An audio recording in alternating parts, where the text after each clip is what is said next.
Why should actions not be taken for a person who perpetuates these violations? It speaks about openness and accountability, including financial integrity. Was that the best way of applying the meager resources? Honorable Senators, as I pen off, I urge you to fight it, that this act and conduct must be attributed to the governor. There is clear nexus that the governor knew that this person is in custody, having worked in his office. It's then irresponsible of the governor not to know that a person attached to her office is not in office for 6 months. For you, honorable members of the Senate, to ask you to do your noble thing of exercising oversight over the county government of Meru. I have time and again put it on record that the County Assembly of Meru and the people of Kenya have a lot of confidence in the manner in which this house conducts its business. It's on that basis, therefore, that we have been able to appear before you severally, seeking and pleading for only one thing, that justice be done in the county government of Meru. And what justice are we looking for, honorable members? We are looking for justice of that particular person who is not able to access services, courtesy of bad governance. What justice are we looking for? We are looking for justice of that child we saw who was born on a karai, that child who cannot speak, that child whose fate is not even determined. And when the governor is put to task, says, I have just been made aware. How would you take that governor to be a responsible person? How would you take that person to be a person who is capable of enhancing good governance, delivery of services? How is it that she was not aware that that hospital is not functional?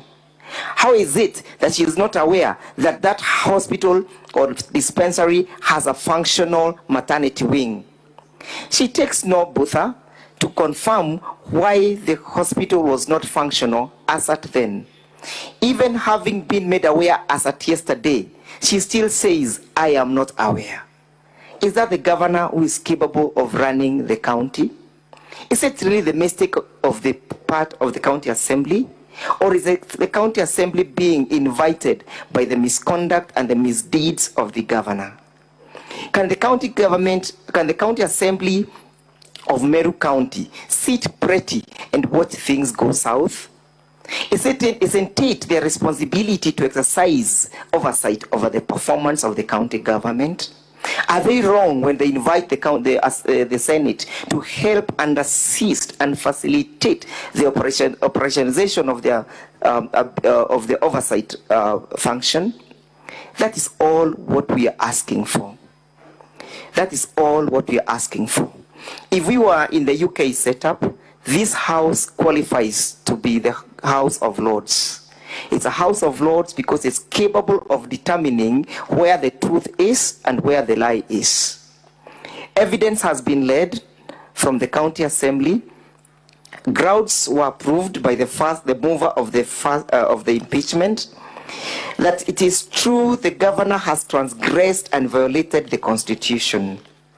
When she was put to task to explain the circumstances that led to the revocation of that CEO, she simply said, it wasn't me. And how can it be that the governor can be allowed to get away with a forgery? Isn't it a criminal case in the first instance? And who has a burden of proof? The person who claims that the signature was forged appeared before the Senate. Her evidence was put through test by cross-examination, and clarification and verification was sought by the members of the Senate. Who then is lying? Is it Linda Kiome, or is it the governor? Can the governor be trusted, put to task and granted an opportunity to bring even the original advisory? She simply said it was seated somewhere in Meru. Unfortunately, she mistook where the place of the trial. The place of the trial is not in Meru, it's before this Senate. Is that a conduct that is consistent with innocence? If she was innocent, if there was not forgery, why was it so difficult for her just to bring that one letter? Why could resources not be committed to make sure that as and when she was made aware that that is an issue, that a letter could not be procured 180 kilometers away from the place of his trial? What is she concealing? What is she hiding? Is she hiding scrutiny? Is that conduct again consistent with an innocent man or innocent woman? I urge you, honorable senators, to find it in our favor that we have proved that particular ground. That the letter that was meant, that the advisory that was meant to rebut our evidence in respect to ground one is a document that is a forgery. In the case of Philomena Mwilu, the Deputy Chief Justice of the Republic of Kenya, it was held that evidence that is tainted with illegality, it cannot be admitted. The admissibility of that evidence is in question. And having read the case of Ombora in the Civil Appeal number 21 of 2014, the Court of Appeal suggests that this is a quasi-judicial process.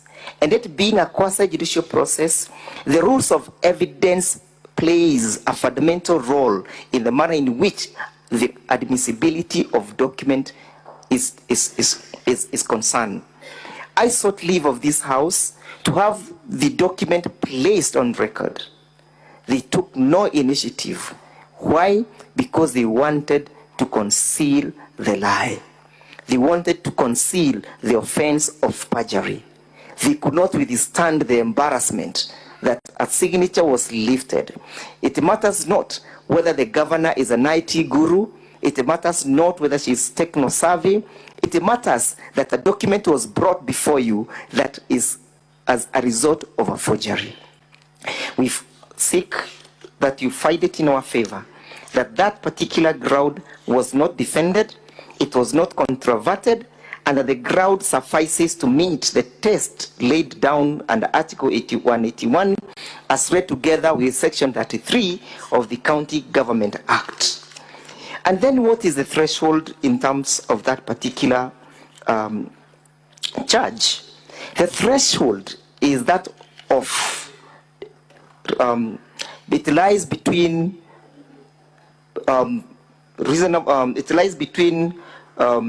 balance of probability and below beyond reasonable doubt. That is what the case of Governor Wambora stated, that we are not supposed to prove. The burden of proof is not beyond reasonable doubt.